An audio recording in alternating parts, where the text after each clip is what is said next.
They about to look at the shit that I'm on, why don't we get in topic? Crew looking like pentatonics, locked in, recording in tropics. And the East Big 3, Big Bronzy B, way good, he working on optics. Thought biz while smoking exotics, we lit, never thought about it. Cause they about to look at the shit that I'm on, why don't we get in topics? Send way back, all black, I'm talking, feeling like Shaq, I weigh my options. And the East Big 3, Big Bronzy B, way good, he working on optics. Thought biz while smoking exotics, it's saucy, all the projects. It's saucy.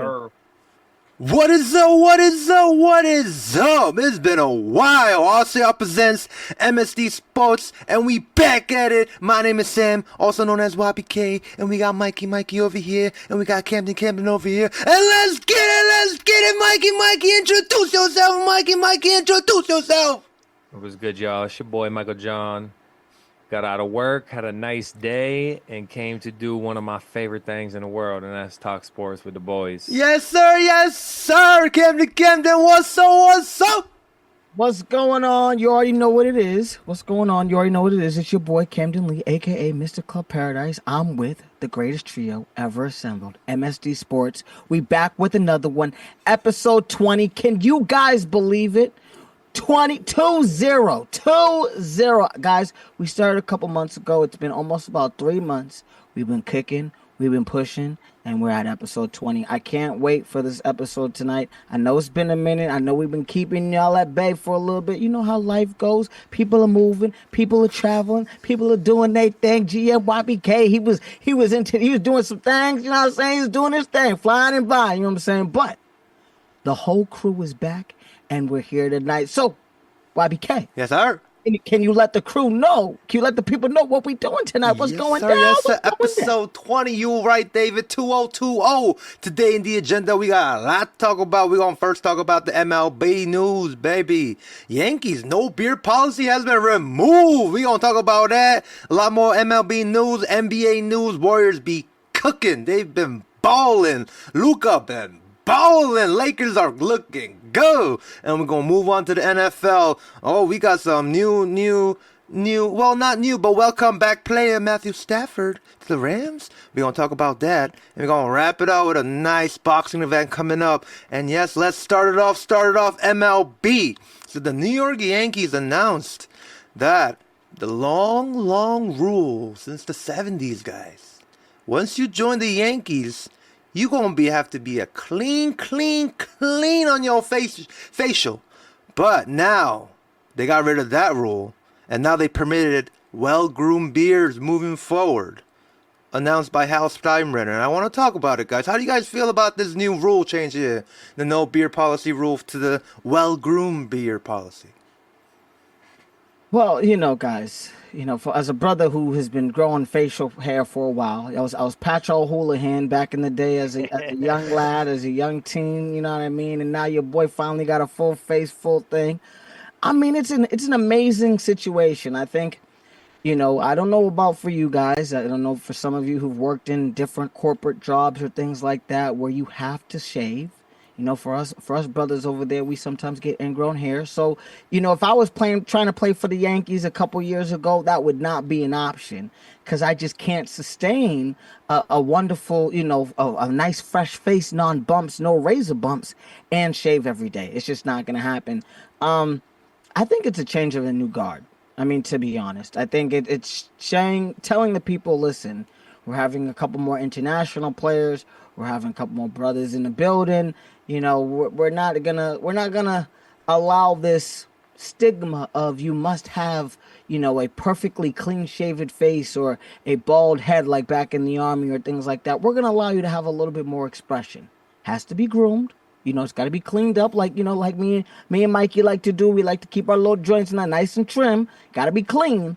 But I'm enjoying this. I know Michael John, you know what I'm saying? My boy's growing a little something over there. I know what I'm saying? So I'm just wondering how you feel. I promise it was a coincidence. I know usually you clean shaven, so I'm just like, listen, my man adopting the joint now too. What's popping? Well, I had 6 days off, and coming from someone like I work in luxury hospitality. That's where I've been for 6 years now. Mm-hmm. You gotta stay clean. Like the shade, you could have a beard or facial hair, but it's gotta be clean. So I feel like that's fine for me to change the rules because it's 2025 and I understand that the we need to be in tune with the way people want to look and the sensitivity. I don't know if y'all, Verdugo used to play in Boston, and I don't know if y'all seen his before, like his face shot in Boston, then to the face shot in the Yankees. It's hilarious, the big fluffy red beard to face shaved. So I see it. That's single-handedly why they changed the rule. I think they needed to let that boy get his beard back. No, but in all seriousness, it is nice. Like, I feel like, Sam, you might have a different perspective, and I'd love for you to share if so, because like the tradition of like upholding just having a tradition, I understand like the importance of it, right? Like long-standing tradition is important, but I think facial hair is one of those things that like as long as it's well kept and well groomed is different. Like a big crazy messy beard, and they ain't gonna allow that. But a well-groomed beard, why not? Yeah, I feel like there's a lot of sides to this, and like we're in 2025 where like expression, as you said, David, is very important, and how you bring yourself to whatever organization or team is very important. But as coming from a Yankee fan from like all my life, like I've been always grown up to when you join the Yankees, you're clean, your beard's clean, you're coming up, you're showing up with pinstripes, you're coming up with tradition, that pride, like from the 70s, and I feel like I kind of disagree with this rule, and I'm like, of course, like there's different sides, but for me personally, I don't really like it. Like even coming from like Jeter days, guys. Jeter always was clean. There was never a situation where Jeter even said anything about it, or he kept that rule, he kept that tradition, and he was successful. And it goes for Aaron Judge too. And I heard that he won't grow a beard too. No, like, no matter, he's gonna be clean. Like I feel like he has a similar perspective on that too, on keeping that tradition, as we just spoke. But I did hear on Hal Steinbrenner say, like, one thing he said about this beard policy is he didn't want a player to not like come to the Yankees just because of that policy. And He didn't want to lose a person. There's been multiple players who have said, "Listen, I can't grow a beard over in New York. I'm not going."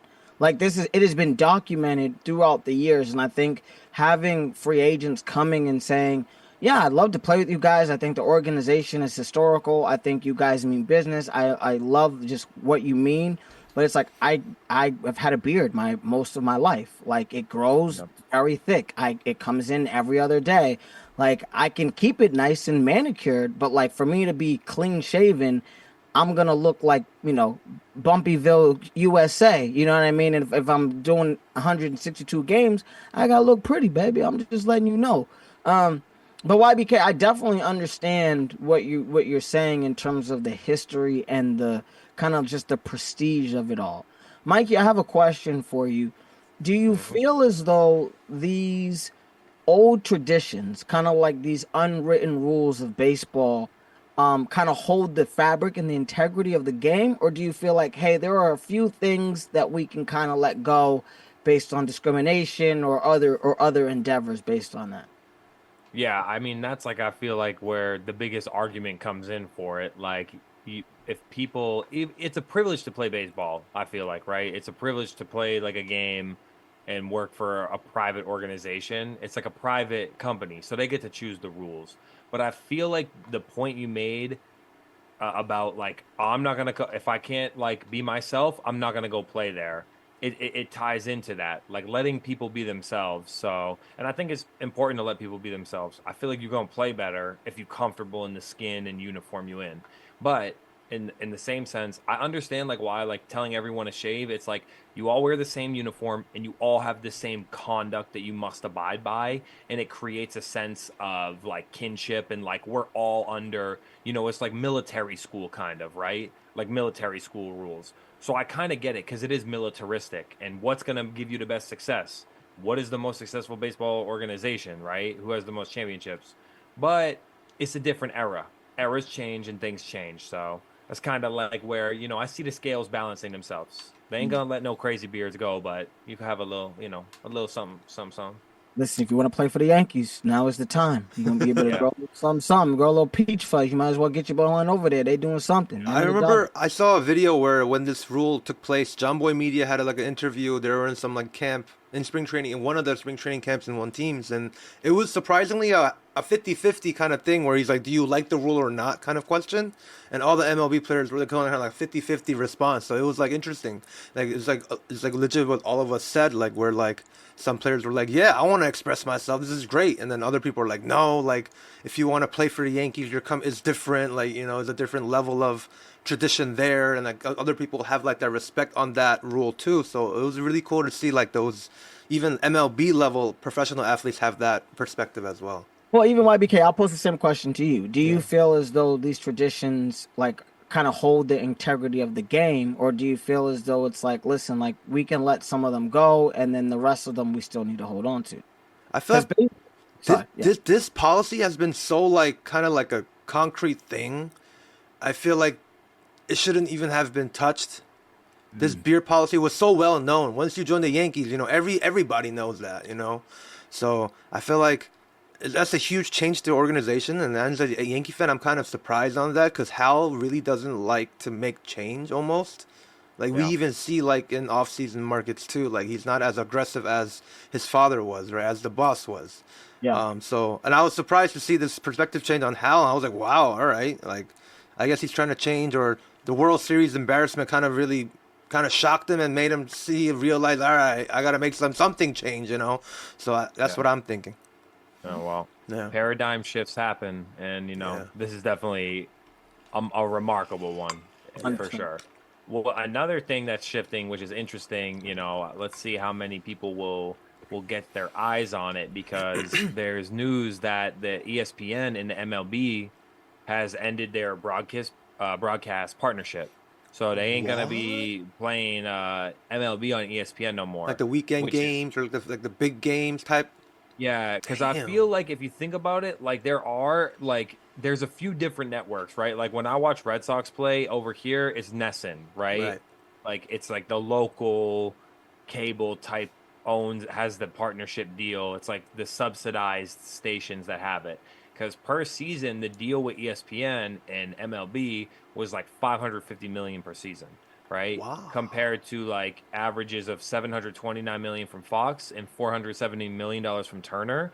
$550 million from ESPN, I feel like is a lot of money that they're no longer in agreement with to carry games. So I don't know. I feel like it's interesting the direction that baseball is going, because I know that there's a lot of these streaming networks that have made it viable for sports. You see the Premier League on Paramount Plus. You see Peacock or Tubi just put the Super Bowl up for free, but Peacock be getting the sports games. You see HBO Max be getting the NBA games. So I feel like it's interesting. Like, I don't know if this is like a good thing, like spells well for baseball. Like, I mean, I guess it will just have to be on the networks. Like the fandom that watches it might watch it more, but for the general public and the casual fans, it kind of seems like a loss for baseball to me. I can definitely see that for sure. I mean, there's two things that I think about, right? Is one, the first thing you spoke about, Mikey, was the local networks and the local money and the local viewership. And if, say hypothetically, NESN is usually where I get to see all of my games, but then I have to go to ESPN one day because they're playing the Yankees, but I don't have ESPN because I don't have cable. I'm kind of in a rock between a hard place. Then even more, say it's like I'm a new player and I want to be on a big market, and playing on ESPN is great. So I think it's one of those things where I feel like I wouldn't go to ESPN to watch games. I will go to ESPN to watch highlights, and I'd rather go to NESN to do that. And I wonder if the viewership, based on how much money ESPN was giving MLB and how much people were actually watching on ESPN, if that had play a huge thing. Because if you're not getting the viewership and you're chucking up all this money, it's like, well, why am I paying you $500 million when I'm only getting the same viewership as Fox, and they're paying you 70? What YBK? How are we feeling? So I'm looking at right here. As of today, ESPN does 30 regular season MLB games a year, and in that 30 games, you're saying, well, 25 of those are Sunday night baseball, and they do own the rights of the home run derby and the wild card around playoff games, and that's it. That's their coverage. But like that's like what a handful of like less than 40 broadcast MLB games for $550 million. And now I'm seeing the streaming, they're paying Apple TV for their games. Some games is only 85 a year.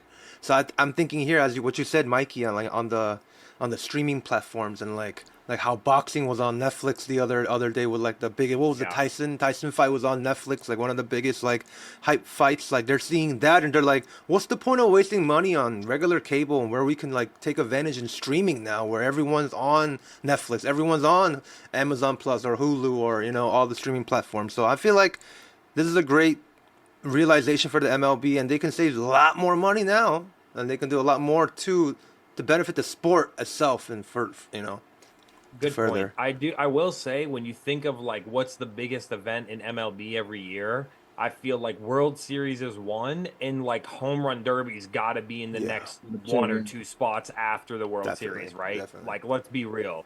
You know what I mean? So hype. So I feel like that's interesting because I wonder what it's gonna do. Because in my mind, I agree with you. The MLB itself, it will be good for putting more money into like the game, or maybe they can. For ESPN, in a way, it's like, well, we can save this money and use it somewhere else. But for the MLB, maybe they should have given them half the price if it was a money thing. Maybe they should have renegotiated, because they obviously, if to end your partnership means like we're not coming to terms. 35 years, bro. That's what I'm saying. That's so crazy. It's like, for me, I'm confused because I feel like if you're a game that feels like it's fallen behind to sports that have increased in popularity in the world, like basketball, volleyball, sports that are worldwide popular, like hockey or soccer. If you're baseball, don't you want to continue to like try to appease the casual fan? I don't know. That's my one thing I'm trying to wrap my head around about it. You do and you don't, because you got to remember, right? ESPN, the Major League Baseball really built ESPN in its earlier days. Definitely. Like we in terms of ESPN as itself, and us watching highlights and us being able to watch these different highlights from our out of market games, because most Sundays we were able to watch Fox, we were able to watch CBS or I'm not sure what other local stations are, but you're able to watch a couple games on a Sunday, so you wasn't too worried about it. Thursday, you're also able to watch on regular channel network, local network. Monday night, you were also be able to do it local. ESPN was the only place where it's like, oh, we saw, Manny Ramirez hit a home run. We also saw, someone, Barry Bonds hit a home run in the same 30 minutes.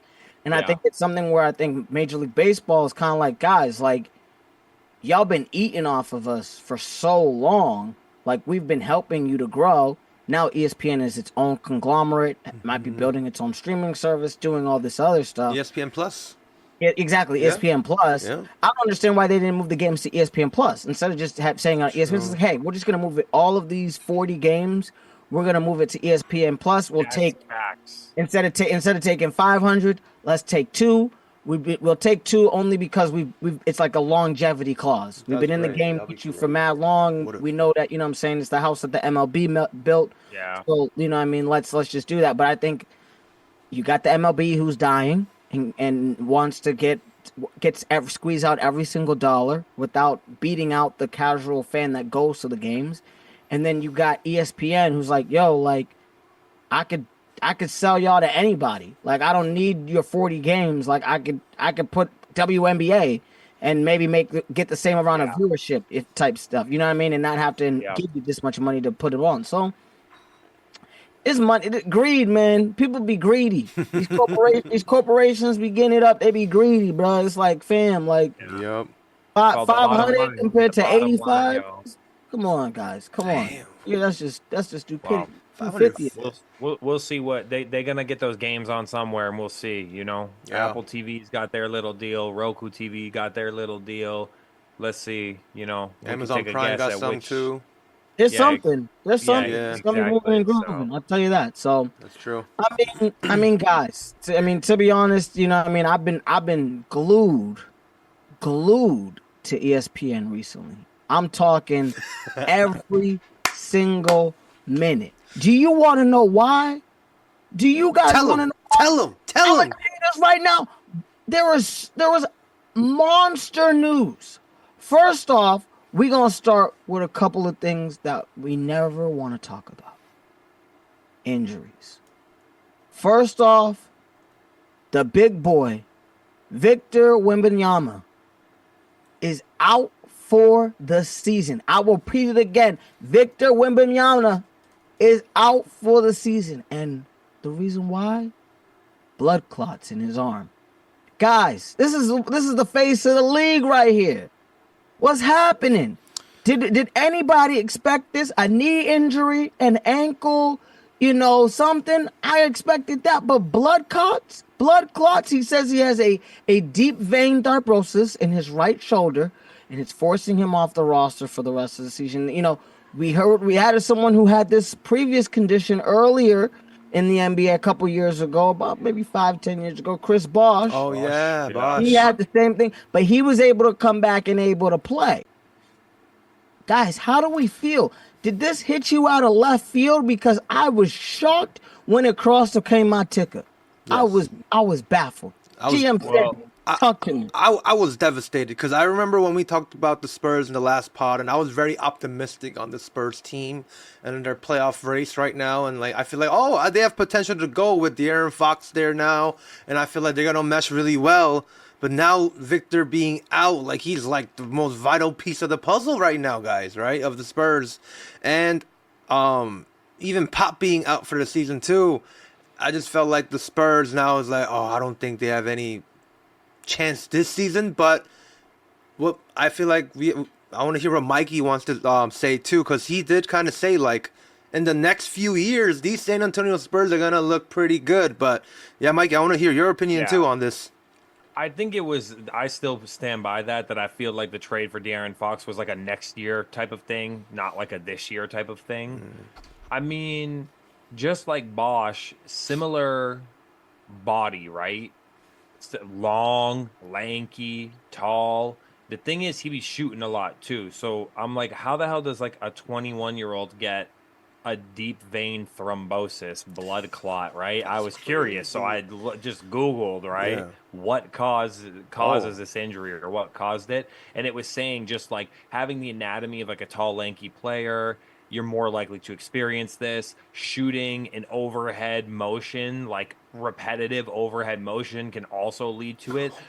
What? It could be family history. It could be a prior injury. So among all of those things, yeah, I mean, I'm not that surprised that he's done for the year, because let him rest. No need to compromise the future. Sad, because that's a good player to kind of develop into face of the league, right? Yep. Yeah. So y'all seen the guy who paid the ticket? He bought a ticket for minus 3,000 or something, minus 2,500. He said, you know what? I just need to win something, so whatever. And he put 10 racks on Victor Wembanyama to win Defensive Player of the Year. And that's literally what I was just about to say. And he, he's gonna miss the minimum in terms of games. He's out. Yeah. And he would have been a lock. He was a lock for sure. 4 blocks a game, but crazy, right? Did y'all see though I thought this was the other interesting news about how this news broke. Did you see the storyline? Someone is going to get in trouble for this one. I'm sure they're already regretting doing this. Someone on their Reddit account posts an hour or 30 minutes before the article comes out, Victor Wembanyama is going to be out for the year. I have a friend who works as a doctor on the Spurs staff, and he told me that Victor Wembanyama has an injury and he's out for the year. Bruh, it's not that hard to figure out who you are. He tried to delete his whole Reddit. He had years of history. If you know Reddit, there's a lot of comments and interactions you make, and it all is cached on your profile. So that boy deleted his whole stuff after he realized, why did I do this? Why did you do it, bro? We all gonna find out 15 minutes later. Jeez. He got the call to the streets, and unlike your boy, you just calling the crew on the Batmobile. He wanted to broadcast. He thought he was the man. He thought he was about to get some cutty tonight. He was like, listen, let me drop this news and let everybody know that I got the big time scoop.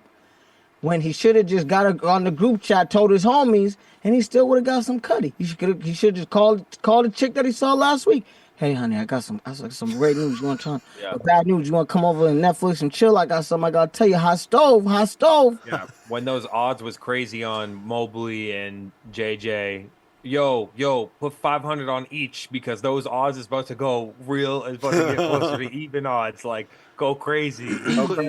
That's what you do? You go to Reddit? Damn. Dude, ridiculous. And, you know, guys, I mean, I don't know if there's something going on with these big fellas.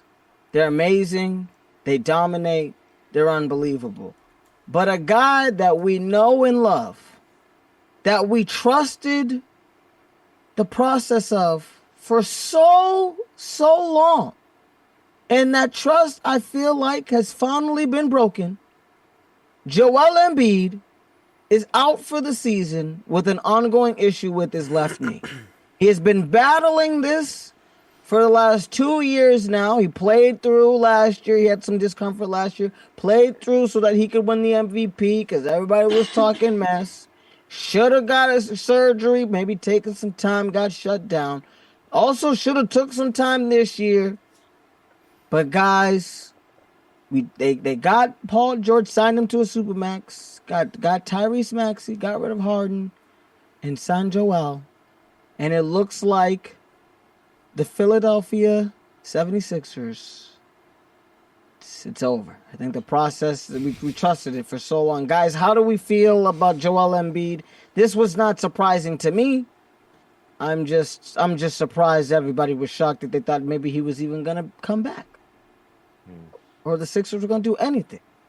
Yeah, it's too bad. I like Embiid. Like, I like him as, like, a person. I feel like he's got a good personality, but his whole career has been, he's missed more games than he's played in his basketball career after being ruled out now. Damn. I feel like we had the stat earlier this year, like he played 800 games NBA career and he missed like 400. It was like very close, right? Mm-hmm. We had this on one of our episodes. So I'm disappointed. Sorry. I mean, I drafted him hella early in fantasy basketball, so sad tears. You know, crying face emoji. Sorry. RBK, how do we feel? How do we feel about Joel Embiid? I feel like devastated because now it's like it just even looks worse in the Sixers now, right? Like we see like Paul George get signed to Sixers. We're like, oh, okay, like on paper they're looking pretty good. Tyrese Maxey, Paul George, Joel, and you know when he's healthy. Now we're looking at the starting lineup with Tyrese, Kelly Oubre, George, and Yabusele. It's like, all right, now I mean, like what you said, David, they're done this season. I feel like they're just playing dead minutes now. Tyrese keep balling, you know, keep scoring, you know, keep doing your thing. Paul George, like, get your mojo going. Like, what happened to you this season? You know what I mean? Well, he had to quit the podcast because he was talking too much and not playing enough. And so, you know what I mean? He said, listen, you know, I don't know if it was the 76ers that said something to him or what, but I don't know. That Philadelphia cold doesn't do well with the brothers with injuries. You know what I mean? He was living in LA, big chilling, and now he's in Philly. It's a lot chillier. You know what I'm saying? Yeah, they're done. I mean, they're cooked. And like I've been saying this for a while. Like I wasn't that mad that he didn't make All-Star Tyrese Maxey because like, I mean, they lost to the Knicks, and like he put up 30 points. You look at the stat line, you're like, wow, he played 43 minutes. Like, wow, that's a lot of minutes. He put up 30. Wow, that's pretty good, Tyrese Maxey. But he shot 12 of 32 and like 0 for 10 from 3. Dude. And I'm like, that's what they do with him. Like they let him just let that thing go loose. Like just shoot the ball away. Like, yeah, it's 30 points, but it's like you're shooting 40%. You know what I mean? It's not. If there was efficiency involved with it, like if you're averaging 27 and you're efficient, it's the same thing with LaMelo Ball. If you were efficient or your team was winning, I would be more. We'll look at you like the Shai Gilgeous-Alexanders of it. But I feel like the Sixers are cooked. Goodbye. Like goodbye. Goodbye. You are the weakest link. Goodbye. Goodbye. Better luck next year. I feel bad. I feel bad for Joel. I mean, I've always liked him, like you said, Mikey. Great personality. You know, when he's on the court, he's dominant. But he's just, availability is the great playability. You gotta be available. Okay, you can't play if you're not available. And I think that's one thing with Joel. He's just not available. One person, guys. We're gonna stick on the NBA train, and I'm gonna speed up a little bit. One guy that is extremely available, extremely dependable. When I say is doing what I think we all thought, Jimmy Butler. Guys, can we talk about Jimmy real quick? I know that he was taking a lot of the NBA segment for a lot of this podcast. But Jimmy Butler, since coming to the Golden State Warriors are 7-1. Okay? We saw my boy Steph Curry drop 56 the other night. Sometimes he ain't even playing the fourth quarter because the Golden State is up by 30 and it's just playing catch up. Is Jimmy Butler one of the most underrated players in the league today? Because he's available, he plays hard. Whenever he goes to a team, he changes the culture. Talk to me. Is it just me? I mean, obviously something happened, right? It's like sometimes it's morale. You get that little WD-40 to get the gears turning. You get a little confidence, and it's 7-1. The record says it all. And he didn't even have to really do much that game that Steph went crazy. That's what says it all. When you unlock the game for someone else, or you play with someone that's great, sometimes it's like, yeah, I feel like enough said. 7-1. Do we feel as though? Sorry. Do we feel as though YBK, the Golden State Warriors, are gonna beat out the play-in? Are they making an actual seed in the playoffs? I mean, if they're playing like right now, they are. I feel like the acquisition of when they got Jimmy, like numbers wise, like when he first came, he dropped 25, but like even like that Orlando game when he only scored 5 points, I feel like just the presence of Jimmy Butler to that clubhouse, well, not clubhouse, that team. I'm talking about baseball, but if you join Jimmy in that team, I guess it just gives you that synergy. I mean, look at Steph right now; he's feeling himself. He really, I feel like he really likes Jimmy a lot. When he got to the Warriors, and I feel like they've just been like on fire. They've been on point. And I feel like Jimmy doesn't really have to do much. But if he does, he can. If he needs to, he could step up for sure. So this is great for the Warriors, and like what Mikey said, 7-1. 7-1. Pretty good. I mean, I'm really excited, and I feel like Golden State is gonna do something. One team though that they ain't even gonna touch, because I got a hot take that I gotta tell my boy GM Sam in a few seconds. My Los Angeles Lakers. Luka and his Laker career. It was slow to start, but we slowly but surely getting the Luka that we traded for. My boy has been going crazy. He played his old team the other night. And you know what my boy did? Le Triple. Learning from Le Triple. I'm just saying, guys, and I might have to say this. I know this might be a little crazy. I know this might be a little wild, but I think my Lakers are going to the Western Conference Finals. I'm going to say it here. I'm going to say it right here, right now. I think with this trade, I'm seeing Luka. I'm seeing the determination in his eyes. I'm seeing his type of swagger hanging out with the king. I feel it. YBK, how do we feel? You living in LA. You down from crypto. Do you feel the spice? I'm gonna tell you this right now too. You made a good hot take right there. I'm taking another hot take. I'm gonna take a take on top of that take. Taking two takes in the money. 2025. YBK saying 2025. Los Angeles Lakers about to be the NBA champions this year. They taking the ring this year. They looking good in my opinion. Luka needed time to warm up. I mean, ever since he got traded, he didn't play since Christmas. So his first game back was only 24 minutes. But when you see a 7 games six games. 6 games he played with the Lakers so far. The minutes are going up day by day, guys. 24, 33, 31, 35, 36. It's going up, you know. We're seeing the Luka magic. People are saying this is called the Luka Brontic, everybody. The Luka Brontic is here, everybody. And I feel like this is similar to the Warriors, where when Jimmy went to the Warriors, the kind of team presence changed, and his presence really brought up the Curry to kind of ball. Same for Braun. Like, the old heads are balling. They're like it's like a resurgence, guys. And I feel like they feeling it because of that new player they got, that little prize they got, you know? So, Mikey, how do you feel about this? I mean, I can't go that far. I would say they've definitely improved their chances in the West. I just don't think that I 100% can't put them over Oklahoma City. Like, Oklahoma City in a 7-game series will beat the Lakers. I would bet the house on that for sure right now. But let's see what they go down the stretch, because I mean, it depends on honestly, like, they have been winning a lot, but I wonder tonight they beat the Clippers. Ooh, yeah, they won the first Luka's first game, you know, Battle of LA. Okay, you know what? I mean, they have some decent wins. Like, some wins are against trash teams like Trailblazers, Jazz, Mavericks. Oh, Luka still Timberwolves. 31 today. But they did beat the Nuggets. I think the most important win that you've had since Luka's been around is over the Nuggets. That was a pivotal But it's also game. like, you know, when that team that always beats you in the playoffs, like, so you circle it on your calendar, like, I can't let them beat me.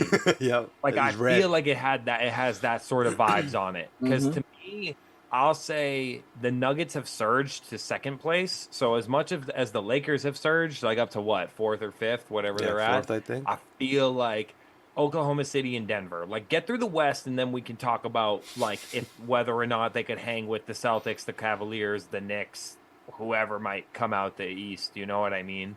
Pacers, like, yeah, like, I mean, if they can get through, or the Warriors, bro. My hot take would be, I actually think the Warriors are going to the Western Conference Finals. You know, crazy. That's if I was giving you a hot take, that would be my hot take. You crazy. Yeah, because they got like the experience and people who know how to play in the playoffs. Like, the Lakers have went to the playoffs and, like, will win the first round against an inexperienced team and get swept by the experienced team. So let's just see. I don't know. That's just 2 years in a row. I'm just saying. You know what I'm saying? You know what I mean?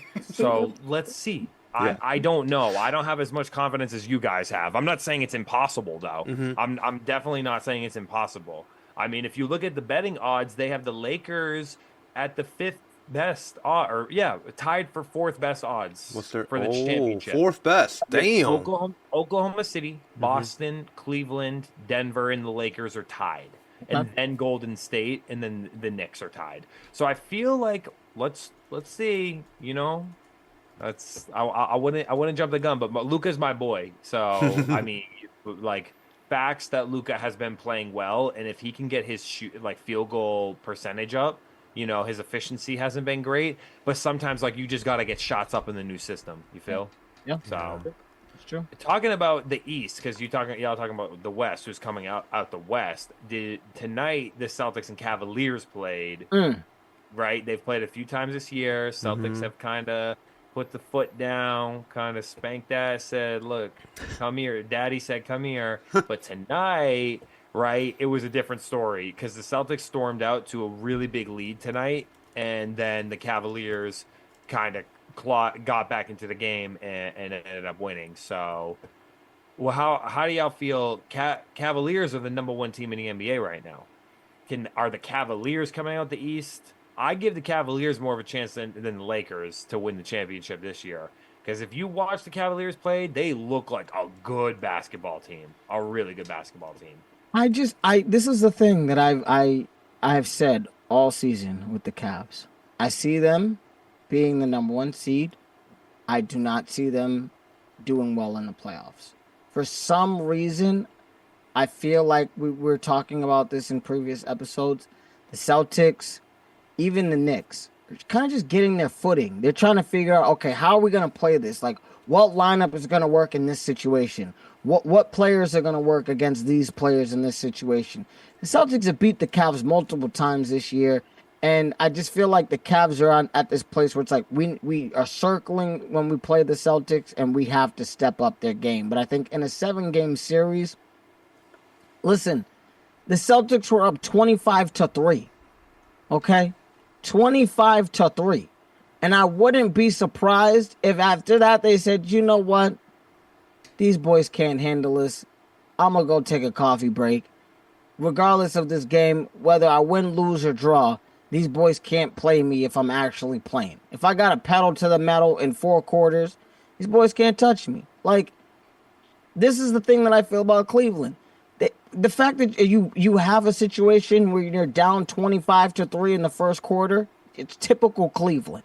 That's why I can't trust them. At least in the playoffs. YBK, how do we feel about Cleveland?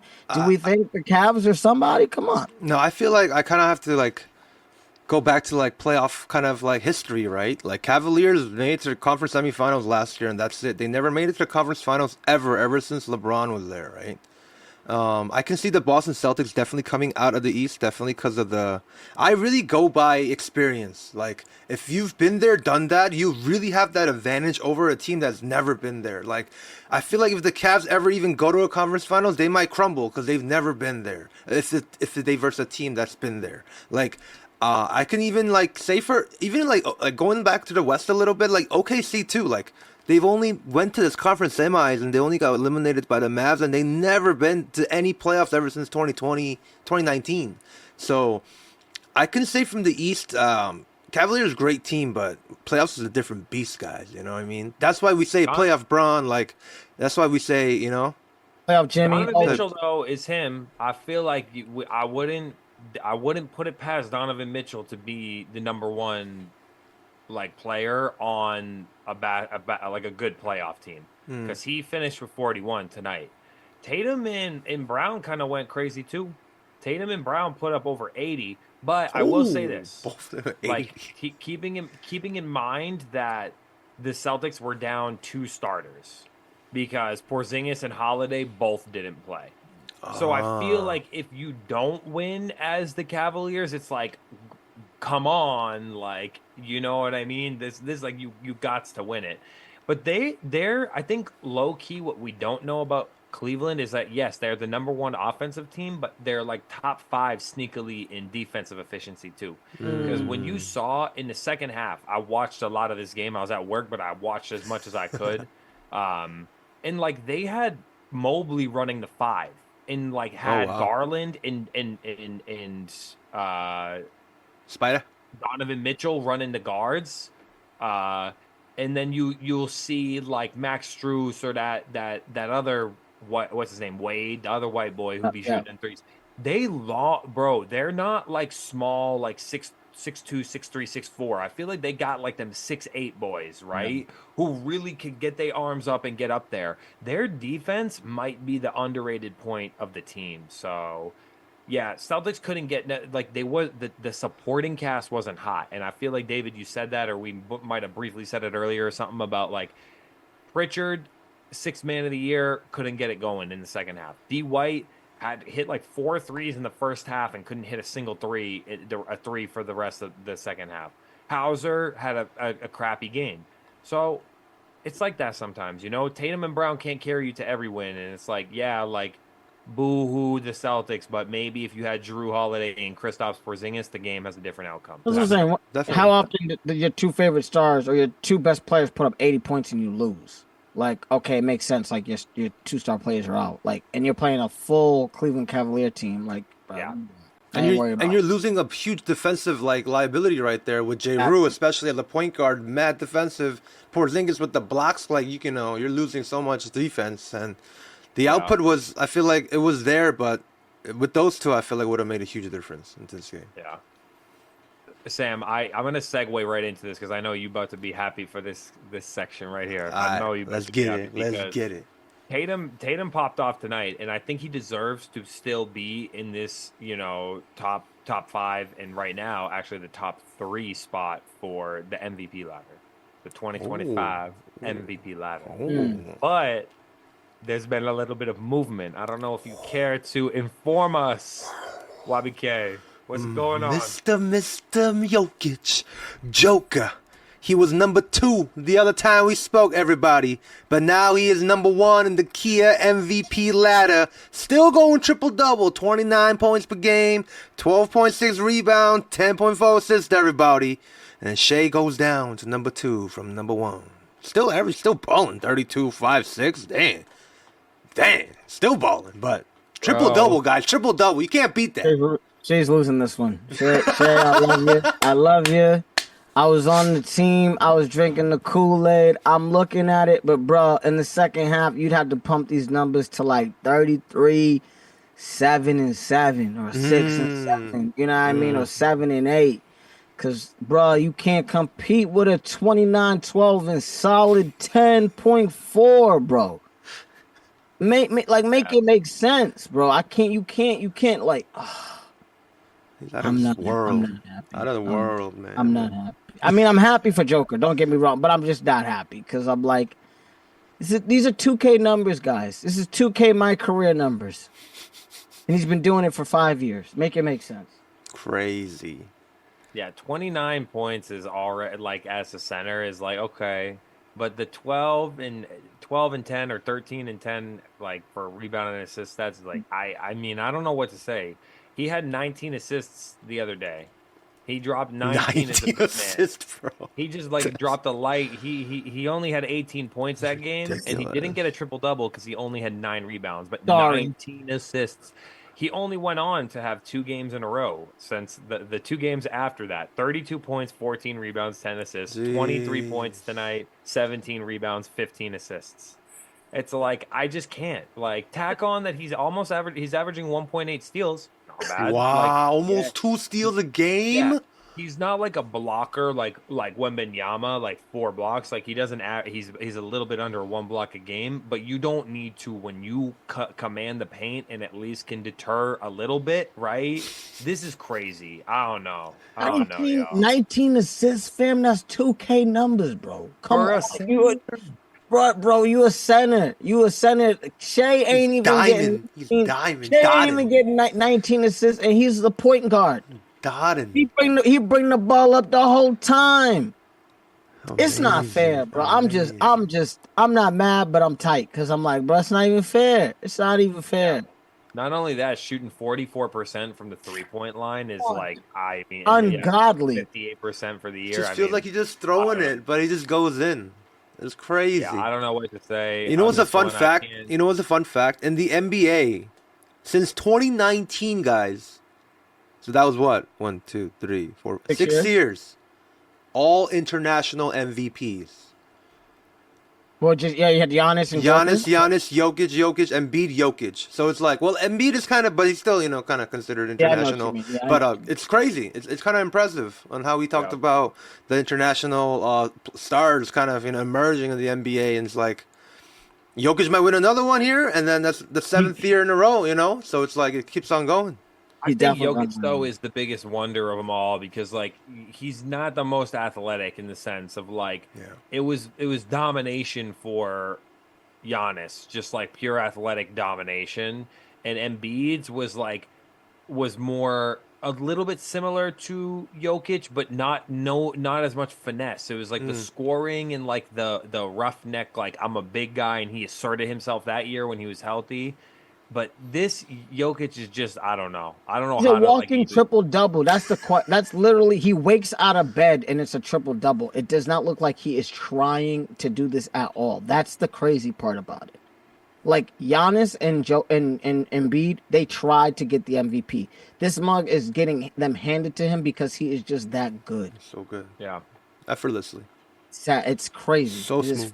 It's freaking crazy. A less exciting ladder that we have going on, but it's also an important ladder, is the rookie ladder. Oh, rookie of the year? Okay. Yeah, I feel like there hasn't been so much movement. There's been a lot of, like, injuries, I feel like, to the rookies this year, y'all, right? Yeah. But Stephon Castle's still sitting up there at 1. I don't think any one of us would object to that. I feel like he kind of has been, in my opinion, the most well-rounded rookie throughout the year. I think we'll see some time for him to shine a little bit even more with a little less Victor Wembanyama on the floor. You might see him be a little bit more featured in some packages here. But I will say shout out to Jalen Wells, who moved up. He moved up from that third spot to the second spot, right? So, and Zach Edey's still sitting up there, but not showing me enough. If there's a big guy that I like a lot this year, Alex Sarr, but he's injured now too, in and out with the injuries. So, any thoughts on rookie ladder? Because I mean, I think Edey is the biggest disappointment to me. I thought, coming out of college, I thought, he was gonna, being, one of the big men on the team, getting a lot of minutes. I thought he was going to be able to do a lot more. Castle has been great coming out the league, just been doing well, and shout out to Jalen Wells. I do think Jalen is coming into his own as a scorer. He's getting some more rebounds. I think his assists need to go up if he's really going to be an elite player, I think, of this caliber. But Edey with 9.1 points, that's where I'm just kind of like, I don't see it. I thought you were gonna average about 16, 14, 5, and maybe 8, and you're averaging 7.7, but it's like the points are just. I feel like it's kind of hard for him though, because there's like JJJ and you got Ja, it's kind of hard, no? Like it's for him to kind of make presence. I feel like it's easier for him to score, though. I feel like it'd be easy. I'm like, you got Ja, who's, high flyer, so I think the putback should be easier. You get a lot of attention on JJ, so it's like you should be able to clean up when he's getting doubled and be able to come through and kind of do his little thing. I knew he had a little bit of a jumper coming out of college, but I haven't seen that translate to the league like that. I noticed that Marvin Bagley stole some minutes from him a little bit through some of these games. Where I'm like, I didn't expect that to happen. Like, I can understand that like JJ is the starting center and maybe Aldama will get a little bit more minutes, but I feel like I kind of saw coming out of college. I thought Edey was going to be a little bit more. I thought in a good system. I thought he was going to be like, oh wow, like or at least the rebounds were going to be not 7.7. I thought maybe the rebounds would be 12 and the points are 9.9. And we're saying, oh, wow, like he's a scrappy defensive player. Like, that's cool. But in his defense, I will say he's only getting like 20 minutes a game. It's like if 20 minutes, if you usually play a starter gets 30 to 32, let's just be conservative, say 30, right? Like if he gets 10 more minutes a game, he'll be closer. The numbers are like 13 points and like 11 rebounds, right? 12 rebounds. I mean, he's averaging 1.2 blocks. I didn't even notice. I'm like, wow. Yeah, so it's like he could be better. Like Jalen Wells gets more minutes than he does, but I guess because the guard position, it's just that position's a little deep. But I don't know. You're right. Like when you come out at a older age, like he's already 22, which is funny to say already. But that boy's a big boy carrying around 300 pounds at 7'4". So just make sure he's staying in shape. Like maybe they're being careful to make sure that he's like staying in shape. So crazy to have two Grizzlies in the rookie ladder, top 3. Kind of good for the organization's future, in my opinion. They've been a good team this year. Good as well, scouting in the third seed right there. Maybe we'll see a rematch, Grizzlies and Lakers. Maybe that'd be nice. That'd be Remember cool. A couple years back, that was a good matchup. Yep. Lakers took that, but showed them a lesson. It was fun. All right, talk to me. I want to hear. I feel like we talked a lot about NBA. What else? Anything else that's going on in sports? Guys. Yes. We're in the off season, but anytime I get a chance, talk about my favorite. She's my number one. The NFL, baby! So we got the Rams. The Los Angeles Rams and Matthew Stafford have agreed to restructure a contract that keeps the quarterback in Los Angeles. I know usually GM Sam usually breaks a lot of the news in terms of how much money and all this other stuff. That's usually his forte. However, when we're talking about sacrifice, when we're talking about, legacy, when we're talking about running it back, I had to jump in just for a hot second because this adjusted contract gives us a little bit of leeway when it comes to the Rams. I mean, there's a possible discussions of him going to Vegas. Nobody wanted that. Who's he gonna throw to? Brock Bowers. There's a possibility of going to New York. The Giants, neighbors, but it's cold. You know what I mean? My man's an older brother. He's in his 30s, his mid-30s, get closer to 40. He liked the warm weather. He liked the LA. I just got to say, guys, how are we feeling? One, we're talking a little NFL. And two, Matthew Stafford is staying in LA. I'm gonna ask Mikey first because I already know why YBK ain't really happy because he wanted the boy to get on. But I'm gonna ask Mikey how we feel about Matthew Stafford staying in LA. I'll give a thumbs up because I don't know who else you're gonna get. That's the answer. I wouldn't prefer Russell Wilson, Justin Fields, Sam Darnold, Aaron Rodgers, Drew Lock. Who you want? Kirk Cousins? Who you want? Who you want? So I'll say thumbs up. I'll give thumbs up for this one because I feel like it's it works out for them. They had a decent season. They overperformed, I feel like, from what we expected. But now you're going to have an expectation to maybe be a wild card team again. So let's see. Let's perform. I feel like the Rams have a lot more work to do in the offseason. I feel like Stafford coming off, he's going to be 38 next year. Well, that's next February. He just turned 37 this year, so I guess he'll be 37. He's coming off his last year, so I feel like the only opportunity the Rams have is now. So they should get going in the offseason, get busy. Get Stafford some weapons, get him going, link him up with Puka, and they went to the wild card. I mean, Mikey's right. They went to the playoffs, so they might be in trouble though because if y'all look in the numbers about Cooper Kupp's contract, they're gonna take a lot of dead money if they trade him. Because they want to get the money. They're paying him so much. Yeah, his contract's he's crazy. Not producing like he was a couple years ago prior to injuries, etc. when he was a Triple Crown winner. So I feel like it might not be the best situation for him to win immediately, but I don't think a team that's an immediate winner is in search for. There was no Tampa Bay Buccaneers and Tom Brady, right? That's what Aaron Rodgers thought he was doing with the Jets. He thought he was about to be Tom Brady with the Buccaneers. YBK, I have a question. Yo, the man was gonna get about $55 million. Yeah, right. He was going to get 55. With this restructure, as the resident GM and the man who crunches the numbers, not only for the outside joints but also for the MSD Sports crew. Yeah. How do you feel? Where do you think the annual? Where you think they're gonna kind of resolute to? What you know what I mean? So you're saying if it was 55, right? 55. So when they say restructuring, what do you come? You know what I'm saying? We come to an agreement. What you thinking? I'm giving him maybe because he won a Super Bowl. If I was GM, right, GM of the Rams, he won a Super Bowl with us. He's been solid. Since 2023 coming in, 2022 coming in. I'm gonna give him in between 35, 40. Okay, I like that. Yeah, because I feel like I don't want to give him that low 30 because I kind of want to give him that respect. And then you're a veteran, you showed us. So yeah, 35, 40 million. Michael John, what you thinking? What you think? You think he's getting 40, 30, 35? That's a lot of money to me, for Stafford's age. But I guess, like you said, because he brought them a chip, maybe it's like that. But I don't know. Brady brought New England 6 of them things, and it was because he kept taking less, right? And kept restructuring and taking less. So it's hard for me to be pay the man, but he should get the money he could. But do you really want to win, or you just want to get one last contract out of it, one last ride out of it, And there was all that talk from his wife about oh, is this it? Are we hanging it up? And I don't know. I felt. I hope he performs well because I like Stafford, and I feel like he's been a durable, a great passer. He's almost at 60,000 career yards.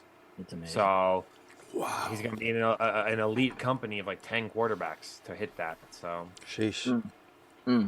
What do you think? Because did you see the little storyline about how they were saying? I forget who was it? Ian Rappaport got in a fight with someone. Some dude pulled up on him yo, don't you be talking that crazy or we gonna have a problem. Because the other dude reported that Brady was trying to suit Stafford to come to the Raiders by taking him on a skiing trip. And Ian Rappaport was like, no, they both have houses in a similar mountain. Like, they got money, they live there. Like, it wasn't no funny business. But he's like, don't you disrespect me. I'm like, Wow. damn. Like, Wait, who Brady said this? it was Ian Rappaport and another reporter who was basically saying that like he got into like they got into like a big fight. Jordan Schultz is the guy's name. Okay. But basically he confronted him in like a Starbucks in front of people like, don't you ever, we're gonna have a problem. I'm gonna we gonna throw them things like we're gonna have a Who was throwing hands? Was Ian the one pulled up on him, or Schultz was the one that pulled no, up? Schultz pulled up on Oh, I Ian was about to say, Rappaport. I was like, Like, Ian Rappaport about to pull up. I was like, go get the bookie, bro. No, but he was saying like because Schultz was trying to say that Brady was courting Stafford to go to the Raiders, which I don't blame him because now the other options left. Like I do agree, Stafford's a better option than like who now if you're the Raiders and the Giants, like out of these four, Aaron Rodgers, Russell Wilson, Justin Fields, Sam Darnold, maybe Kirk Cousins because he might get released as well too. Out of those five, we'll say, who are you going for? Like if you're the Raiders or the Giants, because there's not a lot of pickings here. I can see why they wanted Stafford. That's what I'm saying. I'm like, bruh,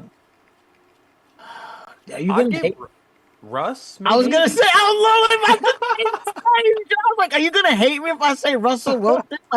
I'm just like, are you really? I'm like, he did so much with so little last year that I'm kind of like, bro, like I'd take Russ.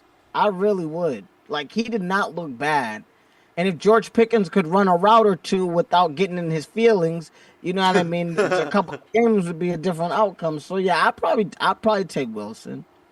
It'd probably go Wilson, Darnold, Fields, Rodgers. And then if Cousins is around, then I might take Wilson, Darnold, Fields, Cousins. But Fields makes bad decisions, so that's why it's like it's a toss up. You know what I mean? Yeah, it's tough. Yeah.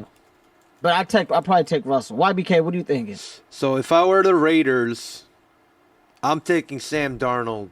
That's not bad either. I'm taking him. Like, all right, you showed. The Vikings. You can do it. I'll take you. If I was the Giants, honestly, I'll get Rodgers. He's already used to the New York. He's already used to MetLife. The same home stadium is nothing color gonna change, but that's it. Sure. And you have a star emerging wide receiver Neighbors coming in, and Devontae might follow you too, right? So it's gonna be Devontae wide receiver 2, Neighbors 1, and then we'll see. 'Cause I feel like that'll be a cool fit. But yeah, I think Raiders might get Sam Darnold in my opinion. It's kind of cool. Yeah, I think cool. that the Giants need to get whatever the best remaining quarterback is if they can't get a quarterback in the draft. Because if Cam Ward or Shedeur Sanders is available for them, I'll probably take one of them two, right, first. But the Titans are drafting 1 and the Browns are drafting 2. Yeah. So And Cam Ward's going to the Browns. I think. You think so? Cam Ward's you don't nasty, think man. You don't think Tennessee's going to take him, though? I don't think so. It'd be interesting. I just don't see it. I see Shedeur more than that, and I think that's more of a legacy pick than trying to fill the seats than anything else. Yeah, the odds say Cam Ward slightly. Cam Ward's nasty. I see this. Listen, I've been watching them throw the last couple of weeks. Some boys got Cam Ward got a spiral on that ball. He was good too. The Miami had a good offense. I mean, Shedeur said, "I ain't even gonna play. I'm not gonna go to the combine." He said, "I'll interview, but I ain't gonna throw. I don't need to do none of this." And I agree with him. I felt like his numbers spoke for him. I actually feel like interesting because we always look at the college quarterbacks as like scramblers. I feel like Shedeur is a good pocket passer, and like we don't be drafting pocket passers like that no more. Everyone's got to be super athletic. So I kind of like the pocket pass. Like he could scramble if he needs to, but it's like Dak Prescott. Like, I know he hasn't performed well in the playoffs, but the dude is a good quarterback. Like he puts up good numbers. He's played well, and he plays with poise. So, yeah, I feel like you're kind of going to be screwed if you're stuck with Aaron Rodgers, in my opinion, just because like you're that old. You had a year after Achilles injury, but the stats were still pretty good. I'm not going to say Aaron Rodgers don't got nothing left in the tank.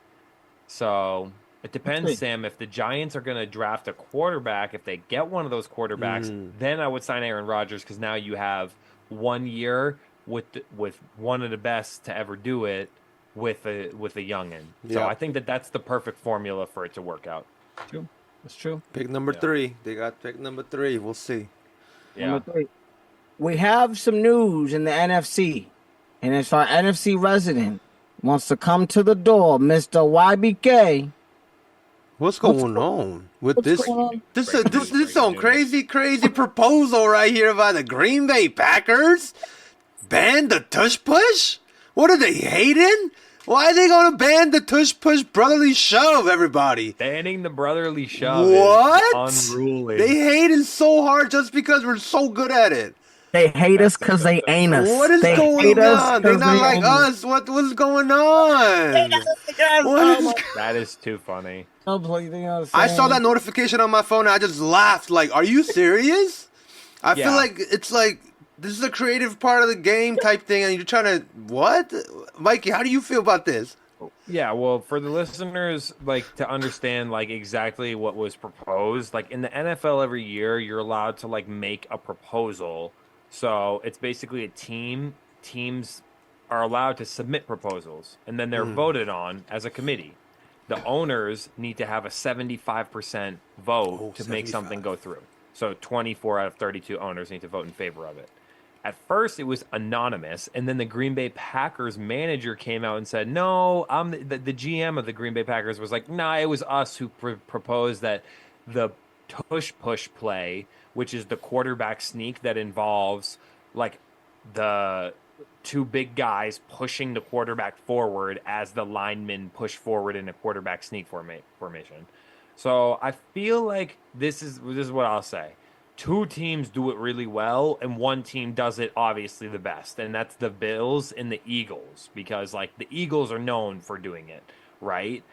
Between them 2, they've done it 163 times in the past 3 seasons, which is more than the rest of the whole NFL combined, right? If you do something well, you should be allowed to do it, right? Facts. That's what I'll say. 100%. My only counter will be if there is statistical evidence that shows that there is a higher rate of injury, it's the only reason why you would vote against something. It's why we've taken away doing onside kicks or, kickoffs in general, but why we've taken away those sort of kicks or changed the, punting over the years. What's allowed for hits and, you should have a fair catch. You shouldn't have to freaking catch the ball and get clocked, right? This is different, though. I feel like it's more tactical, right? Like it takes more skill to do it. Yeah, 100%. Definitely. 100%. I think one thing that you gotta say to the general public, guys, the Green Bay Packers tried to do the tush push. Go, please. If you want to laugh, like if you want to drink something and spit something out of your mouth, like I'm telling you, go watch them try to attempt the tush push. It is hilarious. They failed miserably. So I think that's the first thing. The second thing is, I think a lot of times people propose rules when they know that they could never stop this other rule. You know what I mean? I think there's a situation where, they were talking about the defensive pass interference and being able to hold guys for those first 10 yards. And they had to break it down to 5. Why? Because there were dudes who were on defense who could hold a wide receiver for 10 yards and the guy couldn't move. So this is something where I think if the game becomes kind of cheapened or dampened due to a play or a situation, then maybe you might, or safety, you might need to change the rules. This is just pure haterade. pure unadulterated haterade. Y'all hate us because y'all ain't us. Y'all mad because we do this. And if y'all were better and were in more 4th and 1 situations, maybe you'd be able to do it too. But because you're playing 4th and 2, 4th and 3, you can't do it. That's all I got to say. Like there's not much I can say about it. Y'all just sound salty. You know what I'm saying? 100% salty. salty. It's man. like they're like saying like, "Oh, I'm not a fan of this play." Like what you said, David. Like I gotta go watch some tush push from the Packers. You know what I'm saying? Like if they be scoring touchdowns and like getting first downs, they ain't be going saying this. They ain't gonna propose this. It's just because they just suck at it, and seeing other people being successful at it, they're just jealous and hating. That's basically what it I'm is. confused by like the statement that like the president of the Packers made, saying that like you shouldn't be able to like aid the runner, right? You can't push another player and aid the runner. Because in my mind, I'm like, how many times have y'all seen the lineman on like a nice handoff and like the lineman help push you if you keep your legs turning? Yeah. Or like it's Mm-hmm. this is different than like the famous the play the fumble Rooney or fumble Right. Rooski. Yep. It's different than like advancing a fumble forward, like purposely fumble the ball on the ground and like push it and kick it forward and then drop on it. And now I've moved forward 20 yards or like, right? Yeah. I feel like this is a fair, we changed the rules. Like there's rules that we've seen, I feel like that make no sense and some that make sense. And I just don't think this is a rule we need to change yet. I don't think there's no data. Like if everyone could do it well, maybe it would be, maybe I would say like, because another one of the quotes the president said was, it's no skill involved. Like it's bad for the game. Well, if there was no skill involved, I feel like everyone would do it. Exactly. Right. Exactly. So, I mean, the success rate is very high when people do it, but so is like, what is the success rate of a regular QB sneak? It must be Right. pretty high Pretty too high. when you're looking Yeah. for 1 yard or less, Yeah. right? So, And I think one thing that you said, you spoke about a little bit earlier is if people got hurt. And based on the data and what they've talked about, examining the plays from the last 2 seasons, the 2023 and 2024 season, there have been no injuries due to the tush push. So it's not an issue of, people are getting hurt or whatever, which was the so-called issue that the Green Bay Packers wanted to say, it's a safety and health violation and no. Y'all just sound salty. Sound salty. I'm gonna tell you this right now. Any 100%. exes of Michael Jordan want to come out the woodwork now that he got a ring on his finger because y'all salty? I'm gonna come up and smack y'all because y'all haters. Don't even try to play it. Don't even try to bring it around. There ain't no Green Bay Packer in over here. The tush push is in full effect. And Michael Jordan got that ring on his finger going crazy. Let him know, baby. Let him know. Yes, sir. Shake my head, despicable. if you don't like it, then stop it. And you can't. It ain't gonna happen. No, you ain't gonna stop us. Hell no. Yeah, well, Oh man. it's been a beautiful night. I feel like we've kind of touched on a lot of nice things. I wanted to ask you guys before we wrap up for the night if you heard about the news. Our boy Turkey Al Sheikh, who has been coming through with all of those fire boxing cards out of Saudi, has dropped some fire news for a big boxing event. I feel like a huge one, and maybe Sam too will be important. You'll like this one as well. So they announced like Ryan Garcia, he's back. Oh, yeah. After his suspension, Oh. Ryan Garcia's back. Devin Haney's back as well. Okay, undefeated Haney. They ain't fighting each other though. Not a rematch. What? So Oh, on May separate? 2nd, there's going to be a boxing event that's going to be held in New York City in Times Square. Outdoor boxing event. What? It's a blockbuster event. We'll start with the opening so far that we've got is Teofimo Lopez. He's going to be defending his junior welterweight title against Arnold Barboza Jr., who's 32-0 right now. Whoa. Teofimo does got one loss, but you know what? He is the truth, and he's a young bull. He's got some great wins, and I think this is a great match to start the night. But I feel like this is interesting to me that Haney is coming back for his first time since he lost to Ryan Garcia in a kind of a pretty big upset, but then it was overturned because Ryan Garcia had tested positive for a banned substance. Devin Haney, though, is moving up from lightweight, which is what he was fighting at, 135 pounds, and he's going to fight at the welterweight weight limit, 147 pounds. And he's taking on Jose Ramirez, who's had some big fights already, too. So that's going to be the co-main. And then in the main event, Your boy Ryan Garcia is back after his ban. His 1-year suspension's over. He's fighting Rolly Romero in the main event. So that's this is a huge fight. So Garcia obviously is blockbuster. And Rolly Romero, he's only lost to what? Pitbull Cruz, and Gervonta Tank Davis. So like two of the best. Wow. So this is huge, guys. I don't know if you caught wind of this one or what, or how you're thinking. Like, I mean, what's y'all initial thoughts on this one? My thought when you said like outdoor Times Square, so they're gonna build a whole boxing ring outside, and like the audience is basically like, I don't know how they're gonna do this. Wow, that's gonna be crazy. This is like what you said, blockbuster. I've never heard of this or just kind of seen it in like my head. Like that's kind of hard to kind of envision. Kind of exciting though, but I feel like Ryan Garcia though, ever since that suspension, he might go all out. You know what I'm saying? He might come for like a little, little blood. He might go out for some blood. I feel like he's gonna go crazy. Dave, how do you feel about this?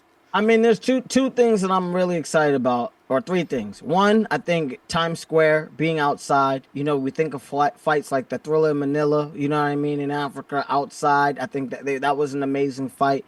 I think being able to bring something like that, you know what I mean, to the United States, where we're outside in New York, Times Square. It's not only going to be a main event in terms of the arena, but it's going to be a main, kind of just a main event in the city. I'm really, really excited about that. I am a little nervous about Haney, though. Going up, 12 pounds is, you know what I mean? That seems like a lot to me. I'm just, you know what I mean? I know a couple people that are, cutting weight, doing their thing. Shout out to my girl, Gwendy. You know what I mean? She's been lifting, doing her thing. You know what I mean? She's trying to do her little bodybuilding joint, trying to make it popping. But, I mean, I know the cut be difficult. So the bulk for him must be even harder, because, like, to bulk up 12 pounds and still keep your speed and not feeling lethargic, bro, I'm a little nervous about that.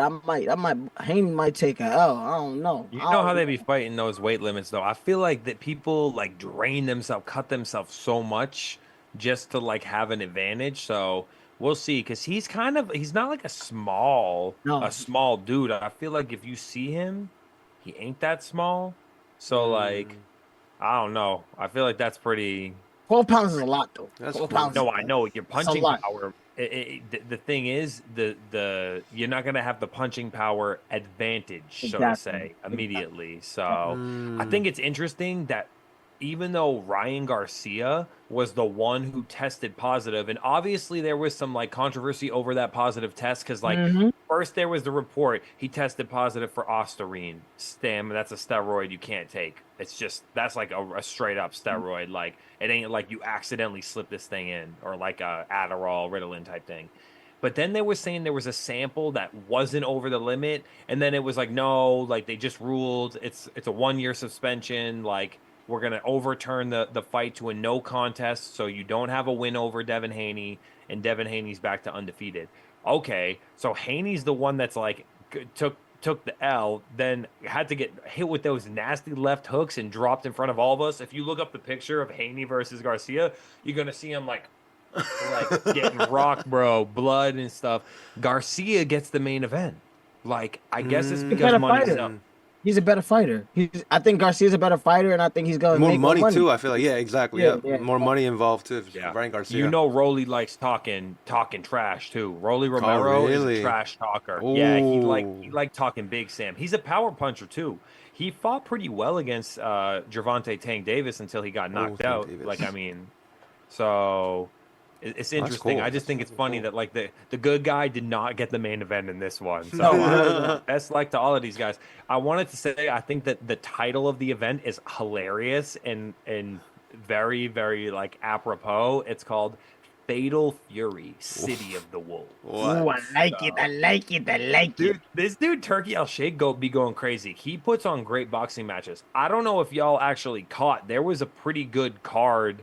Boxing card the other night in Saudi that they just put on, and he's been putting them on like over and over and over. You've been saying Turkey. You've been saying Al-Sheikh been popping off. So there was a rematch with Dimitri Bivol and Artur Beterbiev, where both was undefeated. They fought like 6 months back, whatever, and Better Beef edged it out tiny. He'd won every one of his fights by knockout before. He won by decision the previous fight, a closely contested fight. Damn. This time, a closely contested fight, Dmitry Bivol won. So now both of them are no longer undefeated because they've each beat each other once. We're going to have to see the trilogy. Time forward, baby. Yeah, it was a good card too. Joseph Parker, big boy, like a big Islander. He came through with a big knockout against the boogeyman of the heavyweight division. But the dude who stepped in to fight him, Bacoli, was on a 2-day notice, bro. That boy flew across the world to fight on 2 days' notice because one of the heavyweight fighters had to pull out.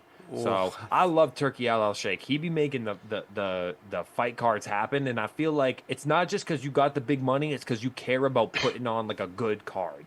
So sounds like the new age Don King going crazy. Yeah, facts. They be working together. So Damn. Sheesh, so Sheesh, guys, can you believe it? Episode 20, like 20, crazy, 2-0 in this mug. Like, guys, I feel like it was literally yesterday when we started this thing, and we're on episode 1. I feel like time is flying so fast. It's crazy. You can legit have a scroll on Spotify and whatever platform you're listening to now in our episodes. It's crazy. When you think about it. Well, I appreciate y'all as always. It's like, I mean, I feel like we could do it all night, but we might have to come back with y'all for a little bit deep dive because tonight I feel like we was all around the world. Yeah. And I feel like playoffs is coming soon, so I'm smelling an NBA deep dive pretty soon, y'all. True, NBA deep dive, and also we got like MLB coming soon too in April. Very soon. We're gonna get some night exclusive episodes on them sports too, them two especially. I love it. I love it. Yes. I love it. Yes, sir. Yes, sir. RCR Presents MSD Sports episode 20.